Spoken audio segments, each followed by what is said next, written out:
What happens when one of late-night television's sharpest comedians, Jimmy Kimmel, known for his cutting political humor and merciless takedowns, decides to mock Kennedy's intelligence only to find himself completely blindsided by an unexpected response? What started as typical late-night comedy banter quickly turned into an uncomfortable moment when Kennedy quoted his own father in a way that left Kimmel speechless. You're about to witness one of the most uncomfortable and revealing moments in late-night television history. Jimmy Kimmel, known for his razor-sharp political humor and ruthless takedowns of politicians, was about to learn what happens when you underestimate the wrong person. The late-night host who has built his career on mocking public figures with cutting jokes and clever one-liners was about to face something that would leave him completely speechless and his studio audience in stunned silence. For years, Jimmy Kimmel has been late-night television's most aggressive political comedian. He handled controversial topics with biting wit, took down powerful figures with carefully crafted jokes, and always managed to keep his audience laughing no matter how personal his attacks became. But on this particular evening at his Hollywood studio, Kimmel would encounter a guest who would show him the difference between cleverness and wisdom, between wit and depth. Senator John Kennedy had agreed to appear on the show, expecting the usual political comedy treatment, some gentle ribbing about his accent, maybe a few jokes about Louisiana politics, nothing he hadn't handled before. What he didn't expect was for Kimmel to launch a sustained attack on his intelligence, his family legacy, and his right to carry the Kennedy name. What you're about to see isn't just another late-night comedy segment gone wrong. This is what happens when shallow mockery meets genuine depth, when someone mistakes a quiet demeanor for weakness, and when a comedian discovers that some people carry wisdom that can't be touched by cheap shots. The Jimmy Kimmel Live studio was about to become the setting for a moment that would be remembered as the night a talk show host learned that intelligence comes in many forms, and some of the deepest wisdom speaks the softest. The evening air in Hollywood felt electric as Senator John Kennedy arrived at the Jimmy Kimmel Live studios with his characteristic quiet dignity and measured professionalism. The veteran politician moved through the backstage corridors with the careful awareness of someone who understood he was entering potentially hostile territory, his sharp eyes taking in the casual atmosphere of a late-night comedy show. "Evening, folks," he said politely to the crew members he encountered, his distinctive Louisiana drawl carrying just enough warmth to be respectful while maintaining professional distance. There was something almost old-fashioned about his courtesy, like a gentleman from another era navigating the modern entertainment landscape.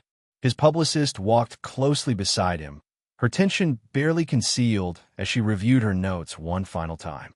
"Senator, remember that Kimmel's known for his political comedy. He'll probably make some jokes about your accent or your background, but just stay focused on the policy points and we'll get through this smoothly." Kennedy nodded with that familiar intelligence, his weathered face showing the kind of wisdom that comes from decades of public service. "I've been handling comedians longer than most of them have been telling jokes," he replied with measured confidence. A little humor never hurt anybody. The makeup artist worked quietly and efficiently, clearly impressed by his natural politeness and down-to-earth demeanor.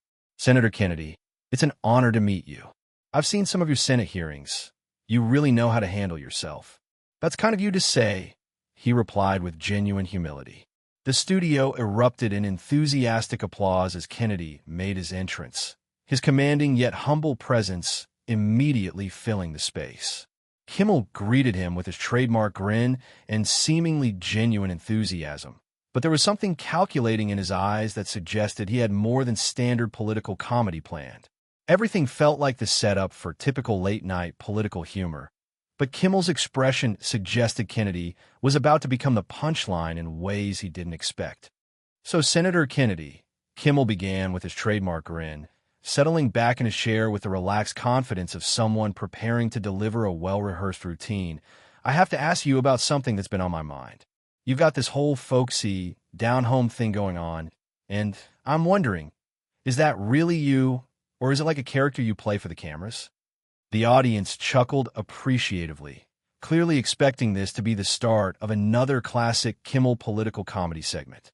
Kennedy's weathered face remained composed as he processed the question, though there was a subtle shift in his posture that suggested he recognized this wasn't going to be a straightforward policy discussion.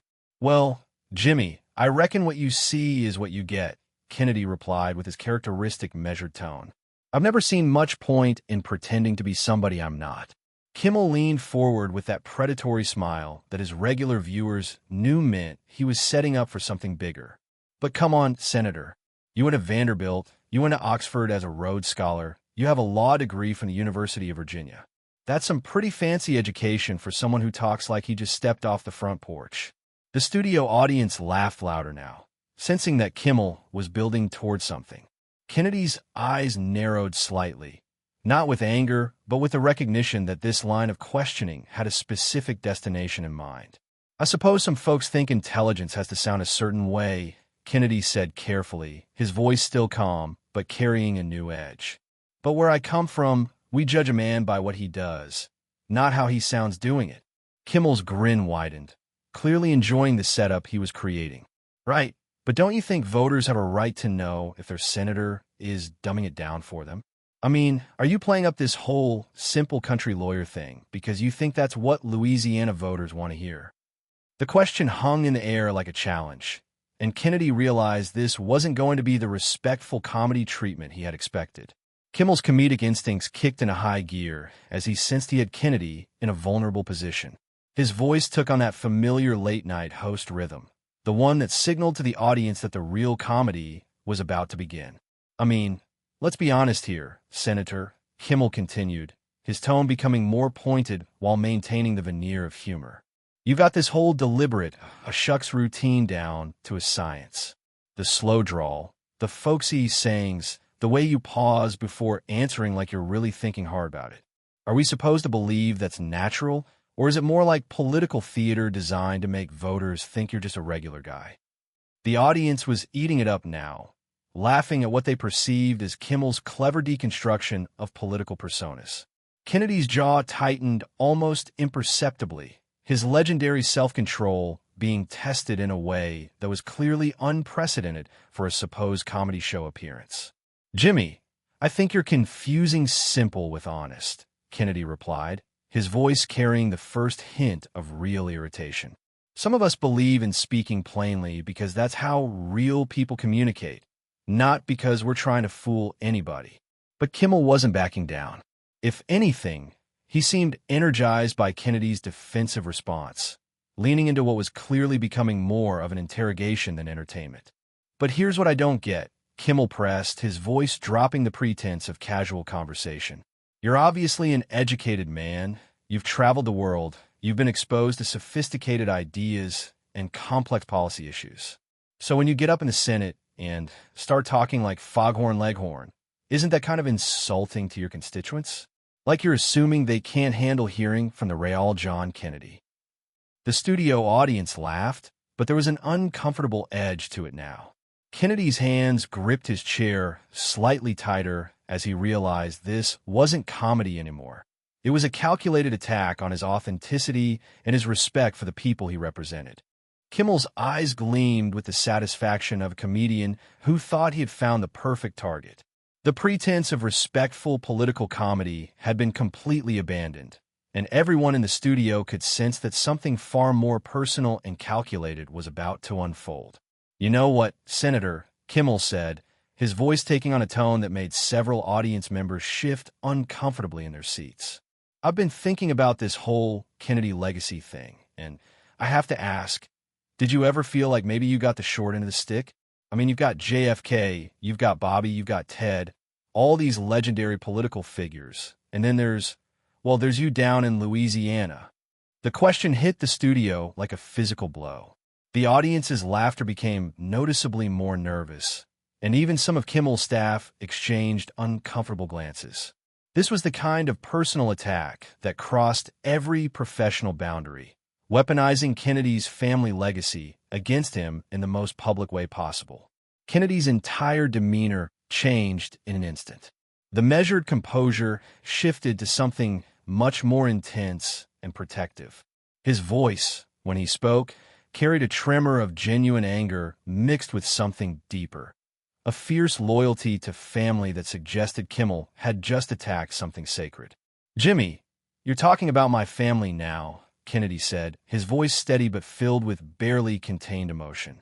"Those men you mentioned, they served this country with honor and paid prices you can't even imagine. I don't think their memory is appropriate material for your comedy routine." But Kimmel had clearly decided that respect for the Kennedy legacy was irrelevant to good television. He leaned forward even more aggressively, his voice taking on what seemed like manufactured concern mixed with obvious mockery. "I'm just saying, doesn't it ever bother you that when people think of great Kennedys, your name doesn't exactly come up first? Like maybe you're the Kennedy who ended up in Louisiana, because that was the only place where the name still carried enough weight to get you elected?" The studio audience sat in stunned silence, finally realizing they were witnessing something that had gone far beyond comedy into deeply personal territory. What happened next would become one of the most explosive confrontations in late-night television history. Kimmel's attack on Kennedy's family legacy and his right to carry the Kennedy name had pushed the veteran senator past every boundary of professional courtesy, and the quiet intensity that had served him well in the Senate was about to transform into something far more fierce and protective. "You want to talk about disappointments, Jimmy?" Kennedy fired back, his voice rising with an intensity that made everyone in the studio freeze. "Let's talk about a man who makes his living mocking people who actually serve their country while he sits behind a desk making jokes for celebrities who wouldn't give him the time of day if the cameras weren't rolling." Kimmel's face flushed as he realized his comedy routine had awakened something far more dangerous than he had anticipated. "Hey, I'm just asking legitimate questions about political dynasties and weather." "Legitimate questions?" Kennedy cut him off, his presence filling the studio with an authority that was both magnetic and intimidating. "You think attacking a man's family legacy on national television is legitimate? You think mocking the sacrifice of men who died serving their country is comedy?" The other show staff were completely paralyzed, afraid to intervene in what had become an all-out confrontation between a television host and political royalty. The studio audience watched in shocked silence as the exchange escalated beyond anything they had ever witnessed on a comedy show. "Even the Kennedy family has its disappointments." Kimmel shot back desperately, tried to regain control of his own show through humor that now sounded petty and cruel. The cameras continued rolling, capturing every moment of what would become the most uncomfortable and personally devastating exchange in late-night television history. Kennedy's response was building to something that would leave Kimmel completely speechless. The silence that followed Kimmel's cruel comment about family disappointments felt like it stretched on forever. Kennedy stood there, his chest rising and falling with controlled breaths, his decades of public service and family honor hanging in the balance. When he finally spoke, his voice carried that unmistakable Kennedy authority mixed with something deeper, the wisdom of a father's words carried across generations. "Jimmy, you just made the biggest mistake of your career," Kennedy said, his words cutting through the studio like a blade. "You think you can sit there and mock my family, men who gave their lives for this country, and call it comedy. But let me tell you something my father told me when I was just a boy." Kimmel realized he had pushed too far, but it was too late to take back what had been said. The studio fell completely silent as Kennedy's voice took on the weight of generational wisdom. "My father said to me, 'Son, there are two kinds of men in this world, those who build things up and those who tear things down. The men who tear things down always think they're clever, but they never understand that they're just showing everyone how empty they are inside." The words landed like thunder in the studio. Kimmel opened his mouth to respond, but found himself completely speechless, his usual quick wit abandoned in the face of such profound moral authority. Kennedy continued, his voice steady but filled with the power of inherited wisdom. "He told me, when someone attacks your family's honor, you don't get angry. You show them what honor looks like. And that's what I'm doing right now, Jimmy. I'm showing you and everyone watching what real strength looks like compared to whatever this is." Kimmel sat frozen, completely outmatched by the depth and dignity of Kennedy's response. The comedian who had built his career on having the last word found himself with absolutely nothing to say. My father also taught me that intelligence isn't about sounding smart. It's about knowing when to speak and when to listen. You might want to learn the difference. With that devastating final blow, Kennedy had turned Kimmel's own attack into a lesson about character that left the host completely defeated. The silence that engulfed the Jimmy Kimmel Live studio after Kennedy's devastating response was unlike anything the crew had ever experienced. It was the kind of profound, uncomfortable quiet that follows a moral reckoning, when everyone present realizes they've just witnessed someone's cheap comedy get completely destroyed by genuine wisdom. The only sounds are the mechanical hum of cameras still rolling and the shocked whispers of audience members who couldn't believe what had just happened to their host. Kimmel sat frozen in his chair, his face cycling through expressions of shock, embarrassment, and something that might have been the dawning realization of how badly he had miscalculated. When he finally tried to speak, his voice lacked its usual confidence, replaced by something that sounded almost desperate. "Well," he stammered, attempting to regain some control of his own show, "I think we should probably go to commercial and let everyone cool down a bit." But the damage was already done, and everyone knew it. The studio audience sat in stunned disbelief, many shaking their heads in obvious disapproval of what they had witnessed. Several audience members could be heard whispering, "That was wrong," and "the senator destroyed him," their voices carrying clearly in the unnaturally quiet studio. The production crew stood motionless, knowing they had just captured something that would be remembered as one of the most embarrassing moments in late-night television history. This wasn't just a comedy segment gone wrong. This was the moment when a shallow entertainer learned the hard way that some people carry wisdom that can't be touched by cheap shots. What you just witnessed wasn't comedy or entertainment. It was a masterclass in dignity, defeating mockery, and Kennedy's quiet strength had turned Kimmel's own show into a lesson about the difference between wit and wisdom that would be remembered long after the cameras stopped rolling. And that's how late-night television's sharpest comedian went from confident host to speechless student in less than 20 minutes. All because Jimmy Kimmel decided that mocking John Kennedy's family legacy was more important than showing basic respect to a man carrying generations of wisdom. Kennedy's father's words didn't just shut down Kimmel's attack. They exposed the emptiness behind the comedian's cheap shots. The question is, do you think Kimmel learned his lesson about picking on a wrong target, or will he go back to his old ways? Drop your thoughts in the comments below, and make sure you subscribe for more moments that show what happens when shallow comedy meets real depth. Until next time, remember, true intelligence isn't about having the last laugh. It's about knowing when words actually matter.